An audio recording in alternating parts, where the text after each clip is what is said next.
और चलिए आगे बढ़ते हैं। अब आपको उत्तराखंड की तमाम खबरें विस्तार से बताएंगे। जोशीमठ की सबसे पहले बात करते हैं। हेलंग मारवाड़ी बाईपास का विरोध यहां पर तेज हो गया है। बाईपास के विरोध में आज जोशीमठ में बाजार बंद रहेंगे।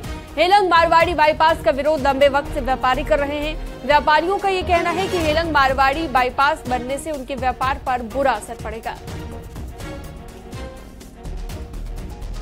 तो बड़ी जानकारी आपको हम दे रहे हैं। बाईपास का विरोध यहां पर व्यापारी कर रहे हैं और इससे व्यापार पर असर पड़ेगा, ये कहना है व्यापारियों का। हेलंग मारवाड़ी बाईपास का विरोध अब तेज हो गया है, जिसके लिए एक प्रदर्शन भी किया गया, जो इस तस्वीर के जरिए आप देख रहे हैं। आज बाजार बंद रहेंगे और प्रदर्शन जो देखने को मिला है उसकी एक तस्वीर भी आप देख रहे हैं। नितिन सेमवाल चमोली से हमारे सहयोगी हमारे साथ लाइव जुड़ गए हैं। सीधा रुख करते हैं। नितिन, हम देख रहे थे कि पहले भी प्रदर्शन किया गया, जिसकी तस्वीर अपने दर्शकों को हमने दिखाया, लेकिन उसके अलावा आज किस तरह से बाजार बंद रहेंगे और क्या तरीका रहेगा इनका प्रदर्शन करने का?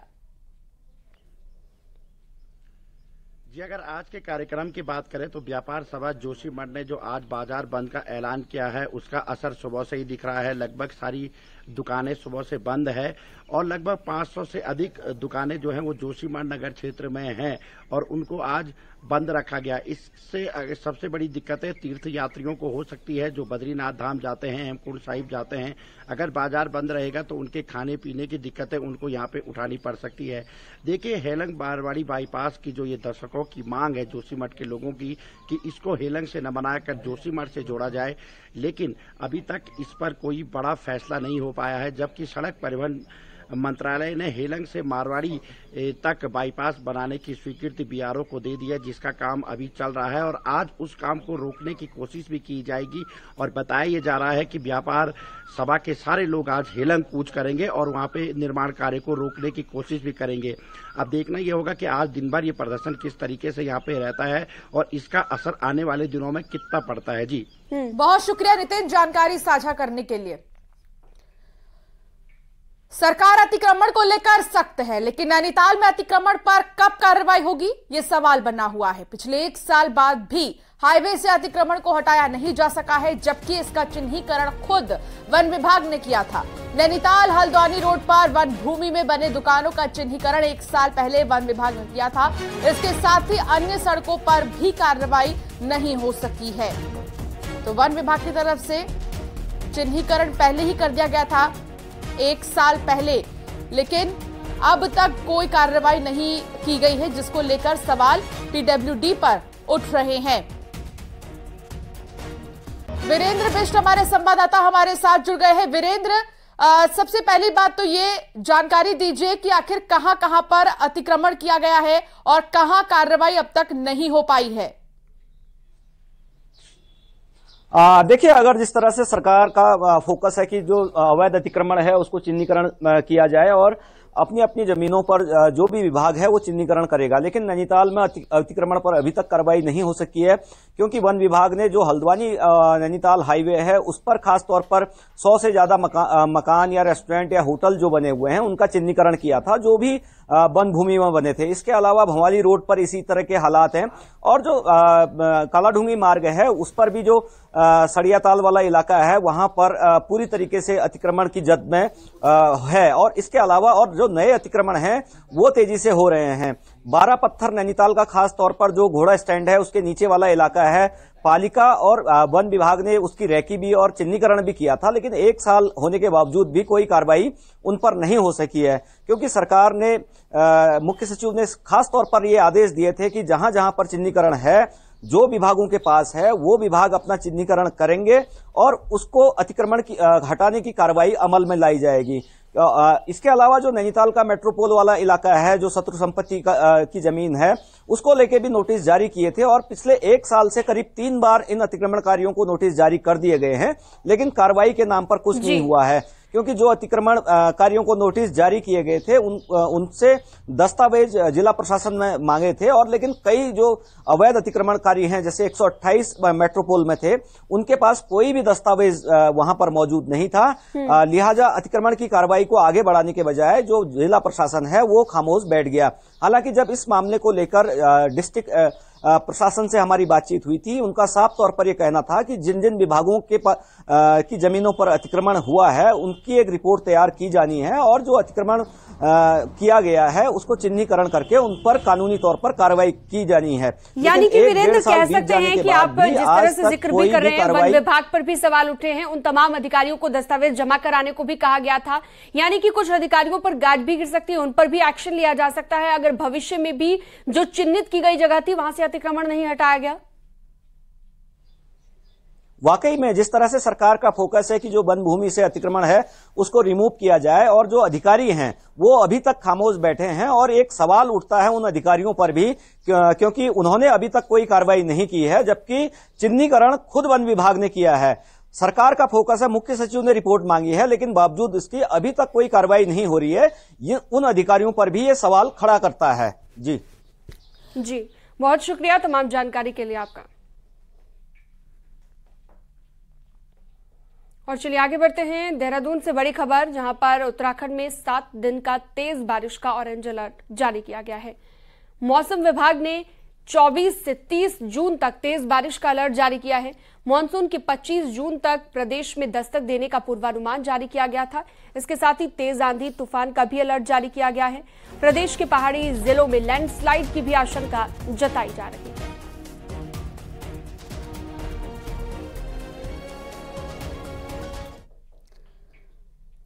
खबर पिथौरागढ़ से है, जहां बॉर्डर की लिपुलेख रोड बंद हो गई है।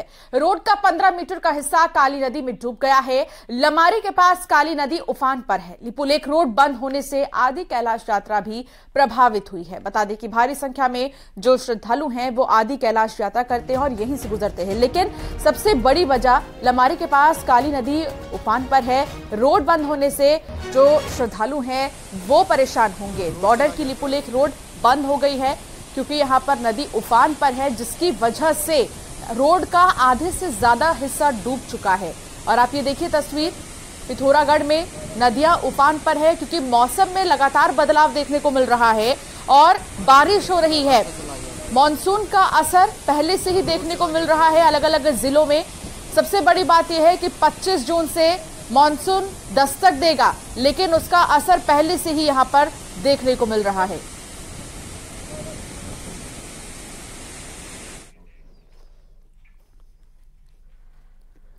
तो वहीं चमोली में ग्लेशियरों के लगातार पिघलने से नदियों का जलस्तर अचानक से बढ़ गया है, जिसकी वजह से धौली नदी का जलस्तर भी तेजी से बढ़ गया। भारत चीन सीमा को जोड़ने वाली सड़क नीति गांव के पास से बहने लगी है और बीआरओ की टीम ने हालांकि मौके पर पहुंचकर सड़क को ठीक करने का काम भी शुरू कर दिया है, लेकिन लगातार जलस्तर बढ़ने से सड़क बार बार क्षतिग्रस्त होती है, जिससे ग्रामीण इलाकों के आने जाने वाले लोगों को दिक्कतों का सामना करना पड़ रहा है।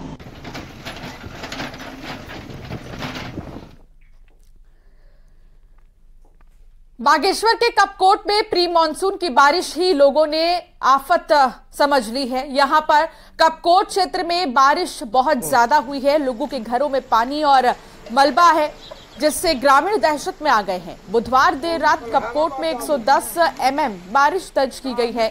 भारी बारिश के चलते नदी नाले उफान पर है। ग्रामीण पूरे दिन घर के आसपास खेतों का जायजा लेते नजर आए। प्री मानसून के कहर से ग्रामीण डरे हुए हैं क्योंकि पूरा मानसून अभी सिर पर है। इधर कपकोट फरसाली मार्ग भी मलबा आने से बंद हो गया है, जिसे आपदा विभाग की टीम ने जेसीबी भेजकर मार्ग सुचारू कराया है।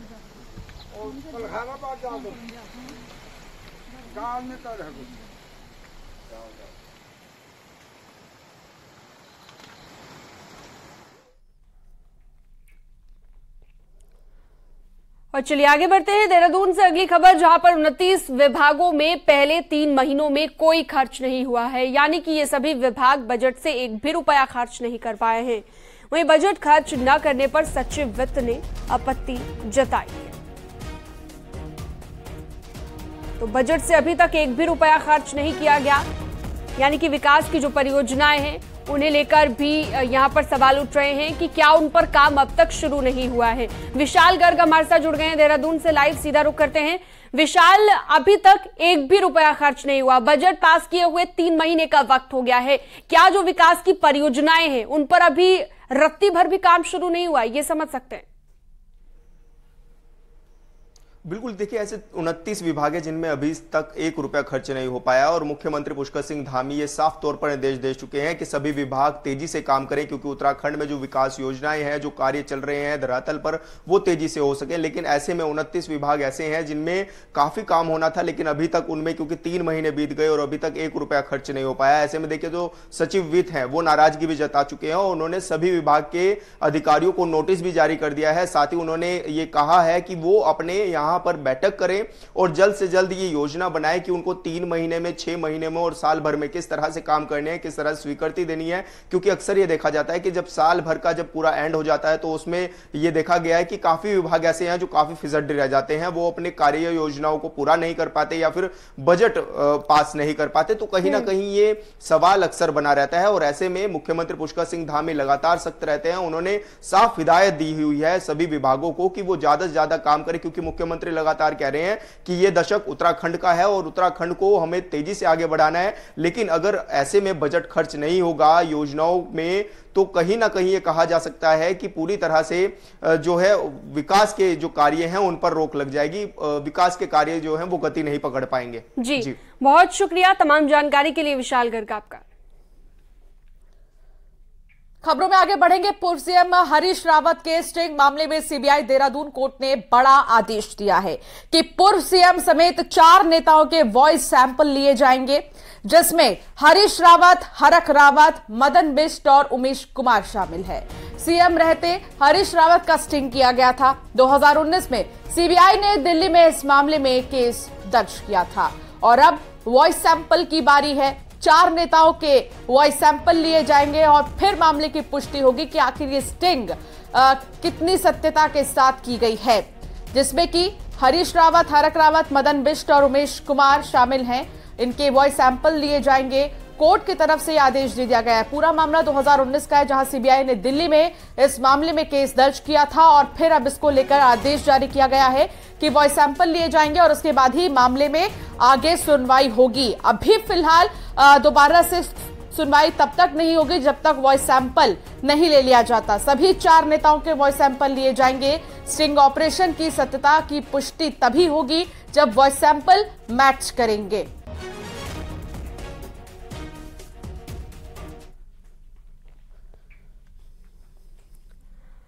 और चलिए आगे बढ़ते हैं। विकासनगर के कालसी में विशेष समुदाय के व्यक्ति द्वारा हिंदू बनकर मीट की दुकान और पूजा के सामान की दुकान चलाने के मामले को लेकर विरोध प्रदर्शन किया गया है। युवक अपनी दुकान पर मां काली की मूर्ति लगाकर कारोबार कर रहा था, जिसके चलते कालसी में हिंदूवादी संगठनों ने विरोध प्रदर्शन किया। हिंदूवादी संगठनों ने पहले जमुना पुल पर सड़क पर जाम लगाकर सांकेतिक प्रदर्शन किया और उसके बाद थाना कालसी पहुंचकर शिकायत दर्ज कराई। हिंदूवादी संगठनों ने चेतावनी दी है कि अगर 27 जून तक दुकान को खाली नहीं किया गया तो विरोध स्वरूप 28 जून को कालसी बाजार को बंद रखा जाएगा।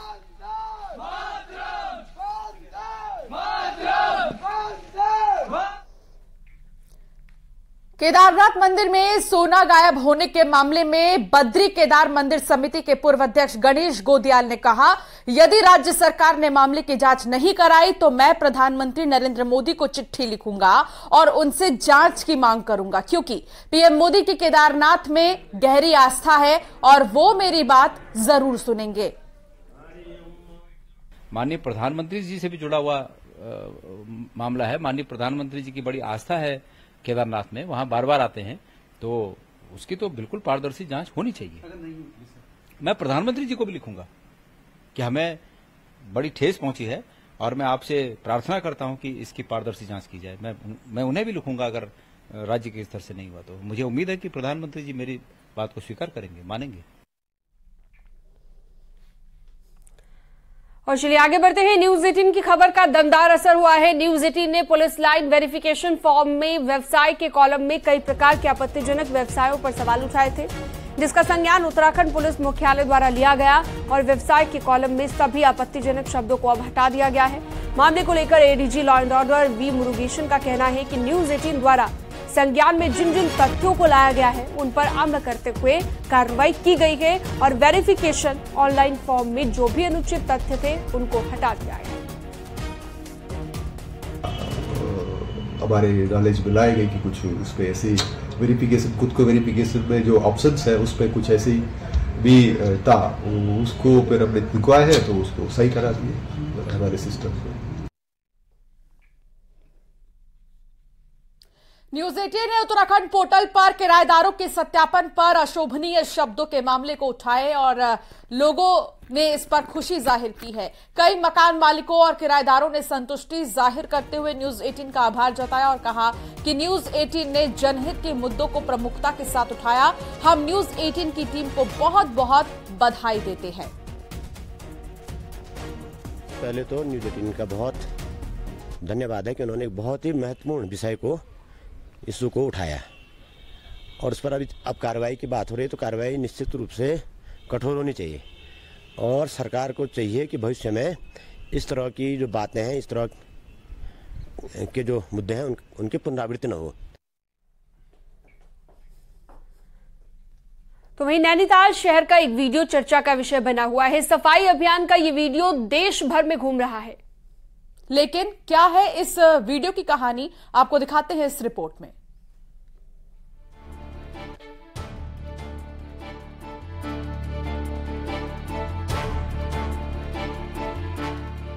नैनीताल में सफाई अभियान के दौरान का ये वीडियो खूब चर्चाओं में है। ये वीडियो नैनीताल के डीएसबी परिसर कॉलेज के पास का है, जहां जन जननी जय भारत की टीम ने सफाई के दौरान 800 बोतलें जंगल और व्यू पॉइंट से निकाली हैं। टीम ने पहले तो बोतल निकाली और फिर उन्हें साफ किया। इसके बाद साफ करने का वीडियो भी शेयर किया। इसकी तारीफ भी हो रही है। जंगल में पाए गए इस कूड़े का सारा दोष पर्यटकों पर मढ़ा जा रहा है। ये बोतलें कहां से आईं? इसे अभी भी सोशल मीडिया में लेकर सवाल उठाए जा रहे हैं। हालांकि जय जननी जय भारत की टीम ने बताया कि कई क्षेत्रों में सालों से गंदगी थी और इसलिए सफाई अभियान के लिए इस क्षेत्र को चुना गया। उस जगह को हमने चुना था जहाँ पर हमने अनगिनत शराब की बोतलें, प्लास्टिक की बोतलें और अनगिनत कट्टा जो है हमने कूड़ा निकाला था। बेइंतहा शराब की बोतल का मतलब है कि वो एक नशा का अड्डा बना हुआ है, क्योंकि एक बहुत खूबसूरत पॉइंट भी है। कई बार में हम प्रशासन को लेटर लिख चुके हैं। साल 2013 से जय जननी की टीम सफाई अभियान में जुटी है। इस दौरान जंगलों से लेकर शहर के व्यू पॉइंट से हजारों कट्टे प्लास्टिक और शराब की बोतलें प्लास्टिक के रैपर जंगलों से इकट्ठा किया गया। बहरहाल इस समय वायरल ये वीडियो चिंताजनक है कि पहाड़ में किस तरह से कूड़ा फैला हुआ है। न्यूज 18 के लिए नैनीताल से वीरेंद्र बिष्ट की रिपोर्ट।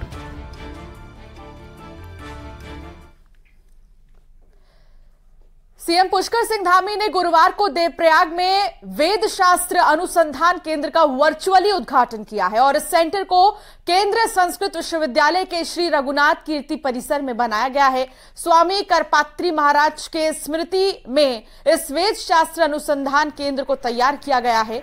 खराब मौसम के चलते सीएम धामी खुद कई कारणों की वजह से देवप्रयाग नहीं पहुंच पाए थे। कार्यक्रम को वर्चुअली संबोधित करते हुए मुख्यमंत्री ने कहा कि ये देवभूमि के लिए गौरवपूर्ण उपलब्धि है कि संस्कृत के क्षेत्र में श्री रघुनाथ कीर्ति परिसर बहुत कम समय में बड़ा नाम बन गया है। वहीं स्वामी अभिषेक ब्रह्मचारी ने कहा कि स्वामी करपात्री जी महाराज सनातन धर्म के सूर्य थे। उन्होंने आदि गुरु शंकराचार्य के कार्यों को आगे बढ़ाया। युवा चेतना के राष्ट्रीय संयोजक रोहित कुमार सिंह ने कहा कि 7 नवंबर 1966 को तत्कालीन प्रधानमंत्री इंदिरा गांधी ने स्वामी करपात्री जी महाराज के नेतृत्व में चल रहे गोरक्षा आंदोलन पर गोली चलवाई थी, जबकि मोदी सरकार ने पिछले साल स्वामी करपात्री जी पर डाक टिकट जारी किया था। और अब वेद शास्त्र अनुसंधान केंद्र की स्थापना ये प्रमाणित करता है कि हमारा देश बदल रहा है।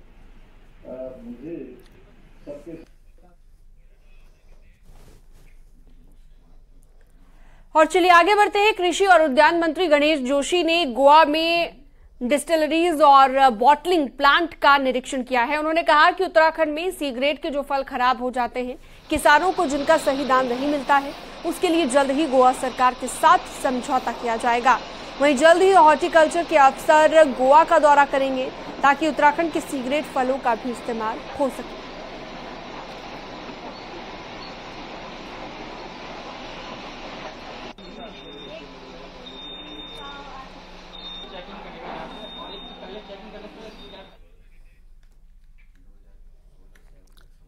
जसपुर के रायपुर के जंगल में घास काटने गई महिला को गुलदार ने निवाला बना लिया है। महिला की मौत के बाद उसके घर में कोहराम मचा हुआ है। सूचना मिलते ही पुलिस और प्रशासन की टीम ने शव को पोस्टमार्टम के लिए भिजवाया। इस दौरान अधिकारियों को ग्रामीणों की नाराजगी का सामना भी करना पड़ा और ग्रामीणों ने गुलदार को पकड़ने के लिए पिंजरा लगाए जाने की मांग की है।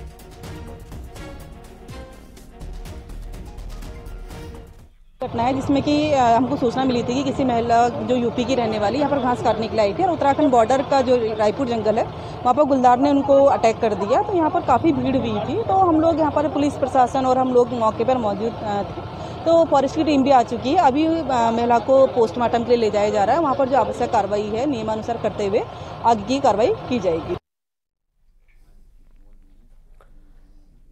खबरों में वक्त तो चला एक छोटे से ब्रेक का। आप बने रहिए हमारे साथ, देखते रहिए न्यूज़ 18।